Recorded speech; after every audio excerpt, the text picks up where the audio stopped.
안녕하십니까. 네, 오늘은 수요일입니다. 또 찾아뵙고 한 시간 또 성경 한번 나누도록 하겠습니다. 우리 통독을 이제 진행하면서 역대기에 들어왔죠. 지난 시간에도 말씀드렸지만 역대기는 바벨론 포로에서 돌아온 이스라엘 백성들이 어찌하여 우리 하나님이 택한 선민 백성이 강폭한 악한 바벨론이라는 나라의 포로로 잡혀가서 오랜 기간 고난을 받고 수모를 겪었는가. 그래서 바벨론 유수에서 돌아와 이스라엘 백성들 앞에 놓여진 과제는 그것을 한번 심히 고민해 보는 거였죠. 거기서 이제 도출해낸 결론은 첫째로 이제 하나님의 약속의 율법에서 떠나 살았다. 하나님의 율법의 말씀을 불순종하며 살았다. 그래서 다시 한번 신명기의 모세를 통해서 주신 하나님의 말씀을 다시 재해석해서 그 현재 백성들에게 또 후손들에게 신명기 재교육, 그것이 이제 당면한 과제였어요. 그러면서 또 오는 것이 무너진 성전의 재건. 그 신앙 교육에 있어서는 이제 가장 중요한 성전을 다시 재건하는 것이 그들의 앞에 놓이게 되었고, 그러면서 가만히 선조들을 살펴볼 때 가장 이스라엘 역사 중에 찬란했던 신앙 공동체이며 하나님의 도우심으로 그 가장 강력한 왕조의 시대가 언제였느냐? 다윗이었죠. 다윗. 그래서 다윗 왕조를 롤 모델로 해서 역대기라는 남유다의 왕조 중에 다윗만을 따로 별도로 기록함으로써 다윗을 롤 모델로 이스라엘 백성들에게 이제 그것을 교육하기로 했어요. 즉 이제 율법의 교육 강화와 이제 무너진 성전을 재건해서 성전 중심 공동체를 세우고, 또 후손들에게 다시 조상의 가오를 반복하지 않기 위하여 우리들의 정체성은 어디 있느냐. 그래서 1장부터 9장까지 이스라엘의 족보가 나오죠. 아담부터 해서 쭉 족보를 기록함으로써 고레스 칙령 전까지의 족보를 기록함으로써 이스라엘의 정체성 확립, 그래서 성전을 통한 율법 강화 교육, 그래서 100년의 에스라라는 학사를 통하여 이제 100년 율법 학교, 그것만이 우리 이스라엘 백성이 살 희망이다. 그래서 이제 말씀으로 돌아오는 거죠. 그리고 이때 생겨나는 것이 하나님께서 언약을 맺었던 다윗 왕조의 그 하나님과의 언약 백성, 그것을 상기시키면서 다윗과 같은 일을 우리 민족을 위하여 하나님이 보내주실 것이다. 거기서 싹튼 사상이 민족적 유대교의 메시아 사상, 메시아 사상이 그때부터 메시아 대망론을 싹트게 했어요. 이때부터. 그래서 민족 신앙 공동체, 여기서 이제 생성된 것이 선민 사상이 더욱 강화됐죠. 그래서 역대기를 전체를 살펴보면 1장부터 9장까지 족보가 쭉 나오고, 그리고 다윗에 머물러서 이제 길게 다윗의 일대기를 쭉 이제 기록하는 거죠. 그것이 이제 역대기의 전체 내용이에요. 그러면서 이제 제일 우리가 역대기에서 생각해 봐야 할 가장 중요한 핵심 구절은 역대기하 7장 14절이에요. 역대기하 7장 14절 한번 읽어보도록 하겠습니다. 7장 12절부터 볼게요. 밤에 여호와께서 솔로몬에게 나타나사 이르시되 내가 이미 내 기도를 듣고 이곳을 택하여 내게 제사하는 전을 삼았으니, 이제 다윗의 꿈이었던 성전 건축이 아들인 솔로몬 때에 이르러 성전이 건축되죠. 그것을 하나님은 허락하셨어요. 그래서 그 기도를 듣고, 그 솔로몬의 기도를 듣고 이곳을 택하여 내게 제사하는 전을 삼았다, 그 말씀이죠. 삼았으니 혹 내가 하늘을 닫고 비를 내리지 아니하거나 혹 메뚜기로 토산을 먹게 하거나 혹 연병으로 내 백성 가운데 유행하게 할 때에 내 이름으로 일컫는 내 백성이 그 악한 길에서 떠나 스스로 겸비하고 기도하여 내 얼굴을 구하면 내가 하늘에서 듣고 그 죄를 사하고 그 땅을 고칠지라. 이게 이제 다윗의 언약에 이어 솔로몬에게도 이런 언약을 세우시죠. 여러분, 참 하나님은 어때요? 창세기부터 계속 하나님은 이 죄로 관영된 온통 생각으로 악으로 가득 찬 인간들을 향하여 하나님은 인간 창조를 후회하시고 한탄하셨다 그랬잖아요. 인간들이 생각하는 것이 온통 악할 뿐이라 그랬거든요. 예. 그래서 이 땅에서 인간들을 쓸어버려야 되겠다 생각하는데 또 하나님은 후회하시고 탄식하시죠. 또 그 뜻을 돌이키시기도 하시고. 그 말은 이게 참 아이러니한 건데요. 하나님은 전지전능하시잖아요. 하나님이라는 자체가 절대자이시오, 창조주이시오, 신이라는 분은 올마이티, 불가능이 없으신 하나님, 마음만 먹으면 뭐든지 하실 수 있으신 하나님, 말씀 한마디에 온 세상을 창조하시는 하나님이 후회하신다는 거예요.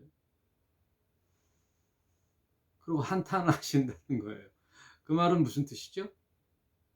후회한다는 말과 한탄한다는 말은 하나님이 못하시는 게 있다라는 거죠. 하나님, 어찌할 수 없는 것.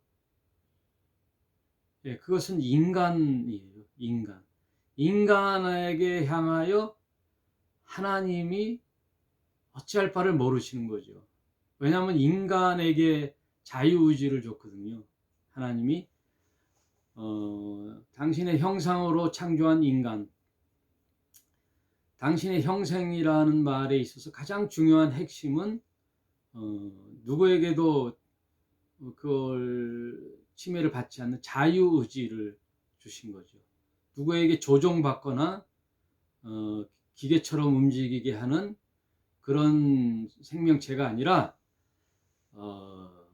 스스로 판단하고 자원하는 마음으로 할 수 있는 자유의지를 줬다는 것에 대하여 모든 권한을 인간에게 줬는데, 순종과 불순종의 선택도 인간에게 줬는데, 인간을 보시고 하나님이 이제 후회하시기도 하고 한탄도 하셨죠. 그와 마찬가지로 이스라엘 백성을 택하여 여기까지 오신 하나님께서는 늘 이스라엘 백성과의 관계 속에 계약을 맺으셨잖아요. 너는 나의 백성이 되고 나는 너의 하나님이 되어줄 것이다. 그리고 나는 너를 낳았도다. 내 백성, 내 자녀, 하나님의 자녀들이고 하나님의 백성이지요. 오늘날 내가 너를 낳았으니 너는 내 것이다. 그러셨잖아요. 이스라엘아, 내가 오늘날 너를 낳았노니, 즉 이스라엘 백성은 하나님의 백성이요 자녀지요. 그런데 여러분 하나님의 그 성향은 뭐예요? 하나님의 성품.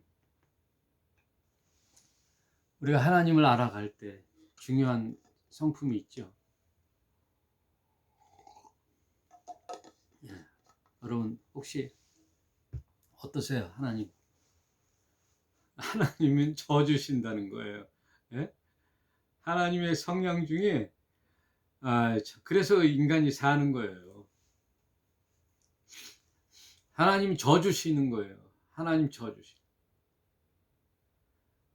남녀가 있을 때 누가 져줘요? 더 사랑하는 자가 져주는 거죠. 부모님과 자식 간에 누가 져줘요? 부모님이 져주잖아요. 자식 이기는 부모 없다 그러잖아요. 이거를 가지고 이용해 먹어가지고 이놈의 자식들이 부모님을 속을 새기죠. 하나님은 져주셔요. 하나님 사랑이 많은 자가 져주시는 거잖아요. 왜? 사랑하기 때문에.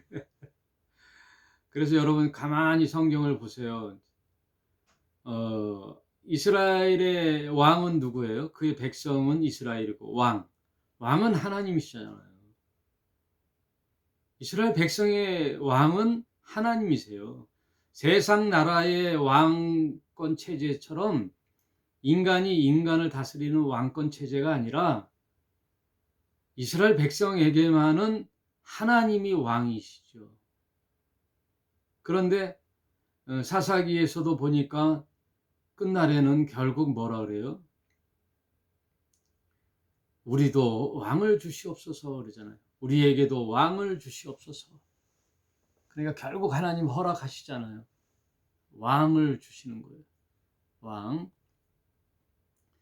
그리고 또 다윗에 이르러 또 성전을 달라 그러니까 이사야 63장인가요? 그때 살펴보셨죠? 내가 거할 곳이 어디냐 그랬잖아요. 내가 인간이 져놓은 거기에 내가 거할 것이냐? 그때 한번 살펴봤는데 이사야 66장 여호와께서 이같이 말씀하시되 하늘은 나의 보좌요 땅은 나의 발등상이니 너희가 나를 위하여 무슨 집을 지을꼬 나의 안식할 처소가 어디랴? 내가 안식할 처소가 어디랴? 하늘은 나의 보좌요. 저 우주는 하나님의 앉아서 이 우주를 다스리 통치하시는 하나님의 보좌요. 이 지구의 땅은 하나님의 발등상이니 하나님이 발로 딛고 설 땅인데 이 온 우주 만물을 하나님 창조하셨는데 인간이 뭐 좀 노력을 해서 과학과 문명으로 만들어낸 어떤 건축물에 어떤 집에 내가 거할 데가 있겠느냐. 그러나 하나님은 또 어떻게 해요? 져주시잖아요.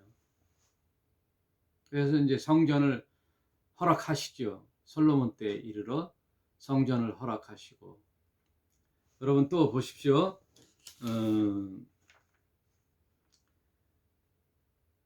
그 탕자의 비유라고 누가복음 15장에 나오잖아요. 예수께서 옛날에 한 아버지에게 두 아들이 있었는데 큰 아들과 작은 아들이 있었는데 어느 날 작은 아들이 자기에게 돌아올 분깃을 아버지께 요구하지요. 그것은 이제 재산, 유산을 달라는 거죠.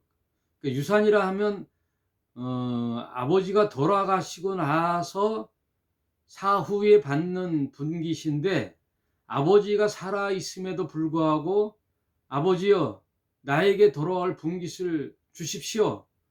그래서 그 분깃을 가지고 먼 타국에 가잖아요. 예. 맨날 아버지 집에서 뭐 이 좁은 이 땅에서 살아가는 게 답답했는지, 또 먼 타국이 궁금했는지, 이 작은 아들은 아버지의 유산을 요구하거든요. 예. 이거는 이제 불효죠. 아버지에겐 큰 불효죠. 근데 요구를 한단 말이에요. 그러니까 어떻게 해요? 아버지가 그 유산을 줘요. 분깃을. 여기서 우리가 볼 게 뭐냐면, 여러분, 그러니까 기도도 조심해야 돼요. 기도. 예? 정말 해서는 안 되는 기도. 예. 그게 유익인지 아닌지 잘 살펴봐야 돼요. 하나님 앞에 엉뚱한 요구, 무리한 요구, 또 욕심에 대한 기도, 자기 욕심에서 나오는 기도. 그런데 좀 유념해야 될 것이, 그런 기도도 응답이 된다니까요. 한번 네가 뜨거운 맛을 봐야 알지 하고 하나님은, 아버지는 교육 차원에서 또 그렇게 할 수도 있어요. 여러분, 그러니까 무슨 것을 막무가내 기도한다고 이게 응답됐다고 좋아할 게 아니라니까요. 하여튼 조심하셔야 돼요. 하여튼 우리에게도 왕을 주시옵소서, 성전을 주시옵소서, 다 하나님은 줘 주신다니까요. 허락하신다니까요. 그래서 역대기 하에 가장 중요한 핵심 요절이 그 솔로몬 성전을 허락하면서 하시는 하나님의 말씀이에요. 한번 살펴보도록 하겠습니다. 역대하 7장 12절에 밤에 여호와께서 솔로몬에게 나타나서 이르시되 내가 이미 내 기도를 듣고 이곳을 택하여 내게 제사하는 전을 삼았으니, 이제 허락하셨다는 거예요. 13절에 혹 내가 하늘을 닫고 비를 내리지 아니하거나, 혹 메뚜기로 토산을 먹게 하거나, 혹 연병으로 내 백성 가운데 유행하게 할 때, 이게 뭐예요? 혹독한 시련, 너희들이 살아가면서 당하는, 하나님을 멀리 떠났을 때, 너희들이 요구하는 대로 살아갔을 때 어떤 일이 벌어질 수 있느냐? 혹 내가 하늘을 닫고 비를 내리지 아니하거나, 이제 가뭄이 오는 거, 혹 메뚜기로 토산을 먹게 하거나, 이건 뭐예요? 흉년이에요. 메뚜기들이 그 농사를 졌던 토산의 모든 곡식과 그런 작물들을 싹, 메뚜기만 한번 지나가면 어떻게 해요? 완전히 초토화되죠. 그런 다음에 또 혹 연병, 전염병으로 내 백성 가운데서 유행하게 할 때, 이런 것들이 올 때, 구약 시대 때는 이런 것들이 그 나라에 임했을 때는 뭐예요? 경고거든요. 경고. 이런 삶에 있어서의 닥치는 고난이 있을 때, 이런 고난을 갖다가 뭐라 그래요? 예.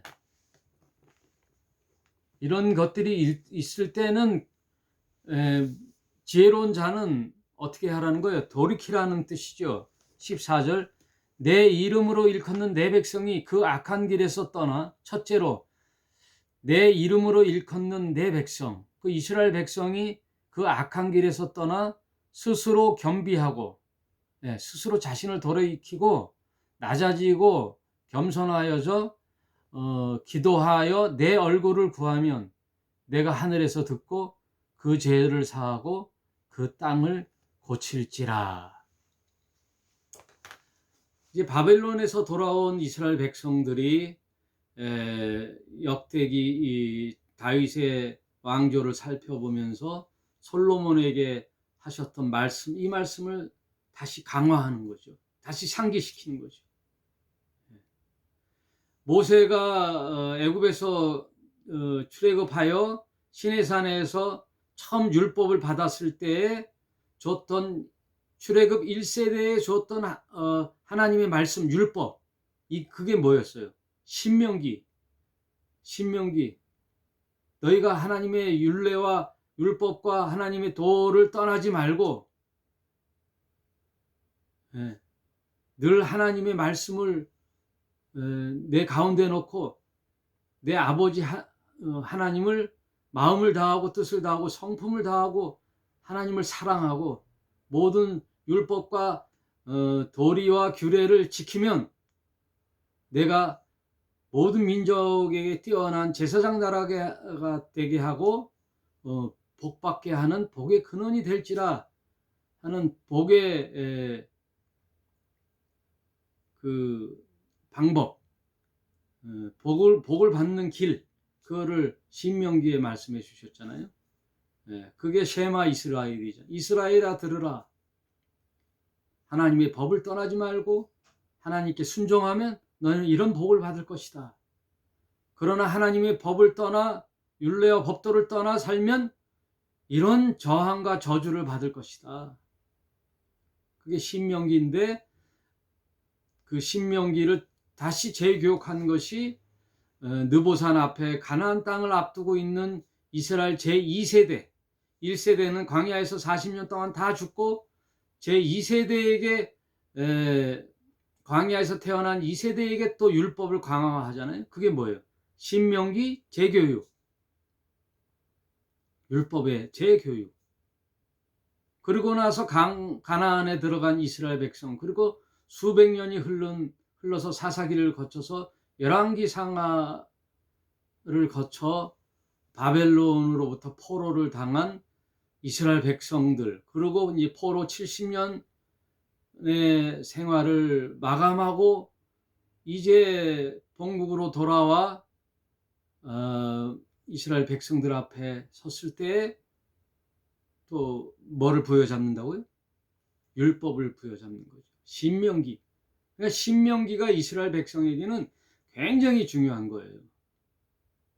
이스라엘의 출애굽 1세대, 출애굽 2세대, 그 다음 바벨론에서 돌아온 말하자면 출애굽 3세대, 이 이스라엘 백성들의 앞에 어떻게 율법을 다시 교육하는 입장에서 이 텍스트북, 이 교육을 하려면 율법의 책이 있어야 되잖아요.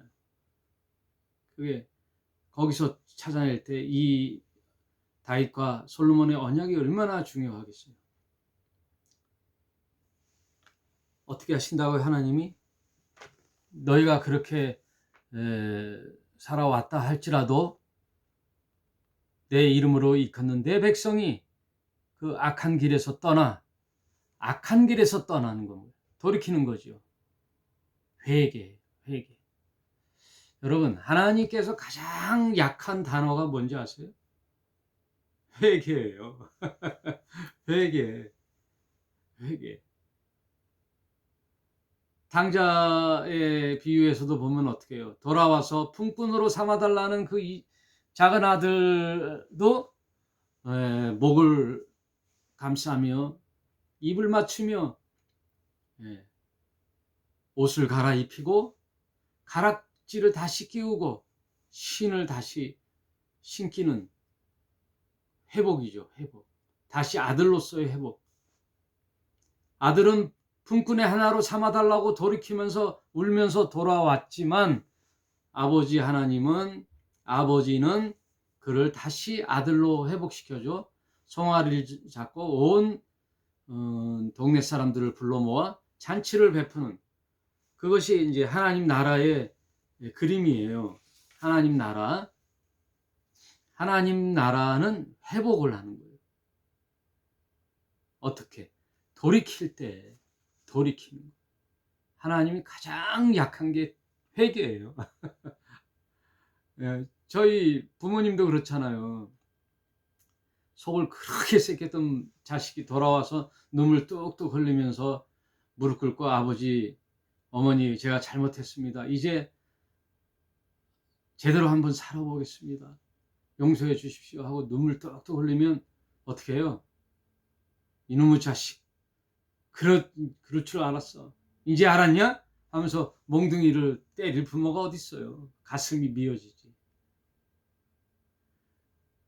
부모님도 마찬가지인데 우리 하나님 아버지는요, 가장 약한 게 회개예요. 돌이킬 때는 어떻게 할 수가 없어요. 돌이키는 거. 여러분, 열왕기 상에서도 봤죠? 그 가장 악한 왕이라고 하는 아합 왕이 하나님이 돌이키라 그러니까 갑자기 그 악한 왕이 베옷을 입고 금식을 하고 회개하고 돌이킬 때 하나님이 그의 기도를 받아주셔서 그의 재앙을 그 대에 안 내렸다 그랬잖아요. 그 재앙을 그 대에는 안 내렸다. 그거를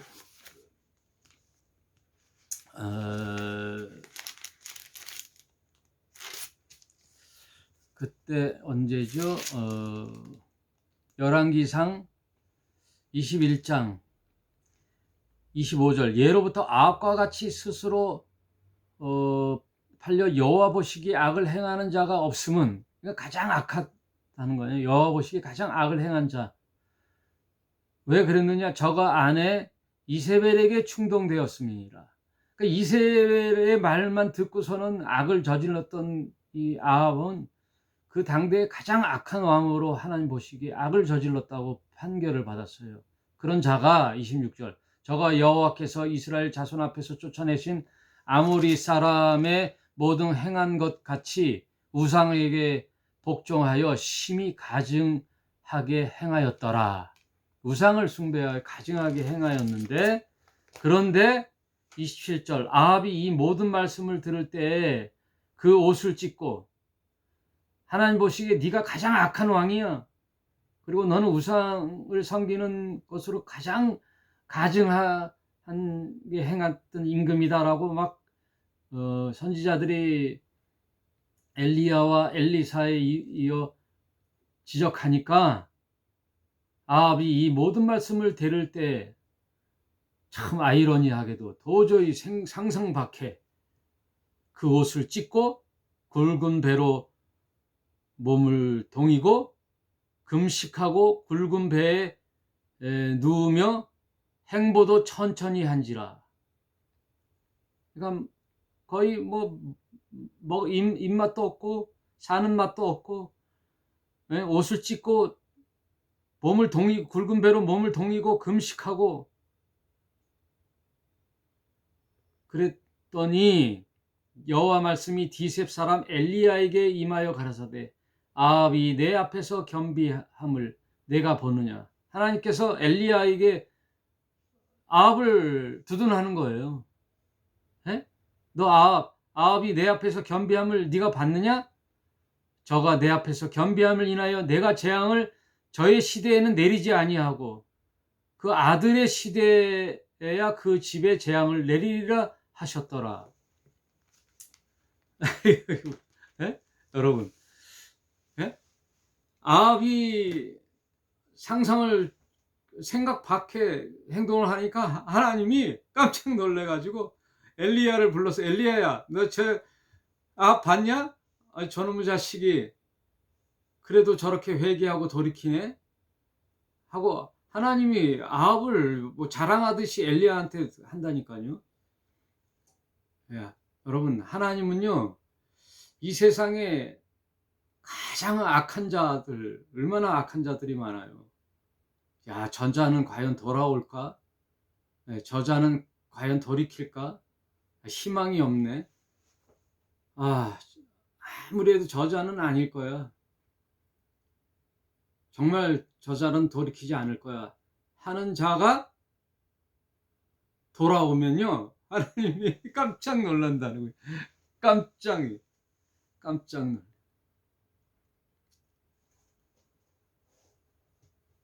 그 산울림의 노래 중에 내가 만약 사랑을 고백하면 깜짝 놀랄 거야. 그런 노래 있죠. 깜짝 놀랄 거야 하는 그 노래. 깜짝 놀라는 거예요. 상상을 초월한 상황이 벌어졌잖아요. 예. 이런 것이 성경에 곳곳에 있어요. 생각지도 않은 사람이 돌이키는 거죠. 하나님 앞에. 그러니까 하나님은 돌이킨다고 할 때 되게 약해지시는 거예요. 아합이 행했던 일이 다 생각이 안 나시나 봐. 예? 돌이킬 때 그 아합에게 내리려고 했던 재앙을 그 아들의 때로 미루시잖아요. 그럼 그 아들도 돌이키면 어떻게 돼요? 또 미루는 거죠. 하나님이 뭐 아합에게만 그런 혜택을 주고 아들은 혜택을 안 주나요? 왜요? 가장 악한 왕이 아합인데 돌이켰더니 용서해 주시는 거예요. 요나 시대 때도 느느웨 성 그 아시리아가 왕으로부터 모든 백성이 베옷을 입고 돌이키고 회개했더니 금식하고 회개했더니 하나님이 또 봐주셨잖아요. 살아 계실 때에 유산을 상속해달라고 아버지한테 당당히 요구했던 작은 아들이 거짓 몰골을 하고 돌아왔을 때 전혀 물어보지도 않고 그냥 키 안고 입 맞추면서 회개의 고백도 듣지 아니하고 이미 탕자가 돌아왔다는 것은 아버지 집에 돌아왔다는 것은 이제 돌이킨 거죠. 이걸 볼 때 여러분 어때요? 가장 하나님은 회개할 때 마음이 약해지는 거예요. 회개할 때. 회개하십시다. 여러분 하나님 앞에 뭐 자랑할 게 뭐 있어요? 저와 여러분. 하나님 앞에 꼿꼿이 쓸 사람이 이 세상에 어디 있어요? 여러분 네가 지난 여름에 한 짓을 나는 알고 있다. 그럼 영화인가요? 지난 여름 너의 한 짓을 내가 알고 있다. 이 세상에 하나님 앞에 당당히 나갈 자가 어디 있습니까? 이 세상에 모두 다 죄인이죠. 하나님 앞에 서면요 누구나 다 죄인이에요. 다 숨기는 거 없이 다 모를 것 같은 것도 다 하나님 없이 살 수 있습니다. 이게 가장 큰 죄잖아요. 자식이 아버지 없이 나는 아버지도 없다. 난 부모가 없어요. 난 이 세상에 뭐 하늘에서 뚝 떨어졌나요? 그래서요 자식은 많은데 부모는 하나예요. 아버지 엄마는. 이게 참 진리예요. 한번 여러분 곰곰이 생각해 보세요. 한 부부에게서 자식은 많은데 어느 자식이든 부모는 하나예요. 아버지는 하나예요. 어디서 뚝 떨어졌다고 뭐 하나님 없이 살 수 있다고요? 어린 반부렁치도 없는 거. 조말할 때 돌이키세요. 예? 여러분 돌이키세요. 저는 너무나 감사해요. 하나님 앞에. 예? 내 인생 돌이키고 이 목사로 살 수 있다라는 이 내 인생의 후반전에 목사로 살 수 있다라는 게 얼마나 좋은지. 여러분 목사가 뭐 대우받고 목사님 해서가 아니라 이 좋으신 하나님을 소개하고 천국 백성으로 만들 수 있는 또 하나님 나라를 유업으로 받을 수 있게끔 할 수 있는 이 아름다운 복음을 전할 수 있는 사명을 내가 부여받은 것이 너무나 좋아요. 그리고 이 진리의 말씀, 생명의 말씀을 가르치고 해석하고 그 말씀으로 힘을 얻고 살 수 있는 내 이 삶이 너무나 좋고 행복해요. 예? 자유하고 너무나 좋아요. 여러분, 뭐 믿고 살아요? 여러분 뭘 기대하고 살아요? 이 세상에? 이 세상에 뭘 믿고 살 만한 거 있나요? 여러분 뭐 할 게 있나요? 예? 하무 11홍 건불 10년. 하무 11홍 열흘 붉은 꽃이 없고 건불 10년. 권력이 암만 세다 강하다 하더라도 10년 가지 못하잖아요. 예? 그걸 바꿔야 되겠어요. 건불 5년. 5년 지나면 얼마나 수모를 겪어요. 이 지금. 예?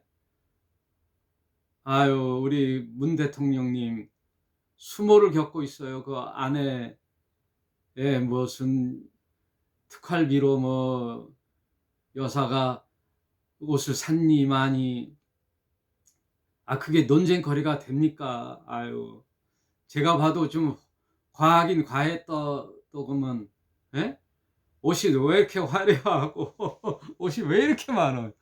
아유, 좀 아유, 그 옷으로 뭘 그렇게 나타내려고 그랬는지. 또 반대로 뭐 그거 그럴 만도 하지 또 옷 가지고 이렇게 또 수모를 주나. 참, 국격이 이게 개망신이에요. 국격이 왜 이렇게 형편없어요, 우리나라 사람들이. 이렇게 예의가 없고 또 좀 멋이 없는지. 예? 우리 퇴임 대통령이 좀 대우를 받고 이렇게 물러날 수 있는, 그게 참 좋겠어요. 예. 석양이 아름다운 것은, 예, 마무리할 때 인생이 아름다워야 되는데, 참 역대 대통령도 마찬가지고 또 권력을 잡았다고 해서 또 자기는 또 괜찮나? 예? 5년 후면은 또 개망신 당할 수도 있는데. 그러니까 역지사지하는 마음으로 우리 퇴임하는 분도 예우를 갖추고 또 권력이 있다고 자만하지 말고. 예, 건불 10년이에요. 화무 11홍 그걸 명심하시고 꼭 우리 대통령뿐만 아니라 우리 백성들, 우리 개인도 마찬가지예요. 내 인생 훅 갑니다. 예? 돈 있다고 뭐 뻐개고 뭐 돈 있다고 뭐 자만하지 말고요. 한 번에 훅 갈 수가 있어요. 하나님께. 예? 여러분, 하나님께 훅 간다니까는. 자만하지 마세요. 돈 있어요? 좀 쓰세요. 하나님께 쓰세요. 예? 가난한 자에게 좀 나눠주고 그냥 뭉텅뭉텅 쓰시라고요. 째째하게 쓰지 마시고. 예? 가난한 자 좀 살피시고 선교하는 데도 좀 쓰시고. 예. 그거 놔두면 뭐 합니까? 예. 정말 하나님 앞에 쓰임 받고 가세요. 이제 하나님 앞에 정말 아름다운 인생을 살다가 가시길 바랍니다. 저도 마찬가지고. 그래서 저는 이 목사로 사는 게 너무 좋아요. 하나님 말씀 이렇게 나누는 게 너무 좋아요. 이제 역대기 살펴봤어요, 여러분. 어떠한 상황에서도 하나님은 인간이 기도하고 그러면 요구를 들어주시는데, 마음이 약하신 하나님이, 그러니 뭐 기도에 응답됐다고 막 자만하고 살지 마세요. 그게 꼭 나에게 유익한 게 아니고요. 또 내가 어떤 상황에 왔을지라도 내 믿음 흔들리지 말고 하나님 말씀에 굳건히 서서, 그리고 내가 혹시 악에 머물러 있다 할지라도 뭐 아합이라는 가장 악한 놈도 하나님이 회개하니까 봐주셨는데, 지금 여러분 지난날의 죄과로 인하여 떨지도 마시고 괴로워도 하지 마시고 너무 자학하는 것도 은혜가 안 돼요. 예? 너무 당당한 것도 그렇지만 너무 자기를 비관하고 자학하고 나 같은 놈이 내 지난 과거를 생각해 보면은 나 같은 놈이 어떻게 하나님 앞에 나올 수 있어? 하나님 앞에 어떻게 쓰임 받을 수가 있어? 내가 뭐 이런 일을 할 수 있어? 그것도 교만이에요. 하나님 앞에 모든 거 내려놓고 돌이키고 하나님 앞에 바로 서면 어떻게 한다고요? 하나님께서 약속해 주셨잖아요. 내 얼굴을 구하면, 하나님의 얼굴을 구하면 내가 하늘에서 듣고 그 죄를 사하고 그 땅을 고칠지라. 예? 이스라엘 백성을 다시 살피시고 이스라엘을 다시 회복시키는 거예요. 그 땅을 다시 고치는 거예요. 여러분 인생이 다시 회복되는 거예요. 자유하면서, 죄로부터 자유하면서 모든 것을 더하여 주시는 거예요. 삶이 바뀌는 거예요. 내 생태계, 내 환경, 내 삶에 주어진 여건들이 다 바뀌어요. 하나님 앞에 돌아오면 건강도 회복되고 삶도 바뀌고 모든 관계도 회복되고 그런 축복이 여러분에게 반드시 있기를 주의 이름으로 축복을 드립니다. 여러분 주님 앞에 돌아오시기만 하면 됩니다. 우리의 역대기를 살펴봤을 때 그런 지혜를 얻어야 됩니다. 그런 복이 저와 여러분에게 반드시 있기를 주의 이름으로 축복을 드립니다. 감사합니다. 여기까지 할게요.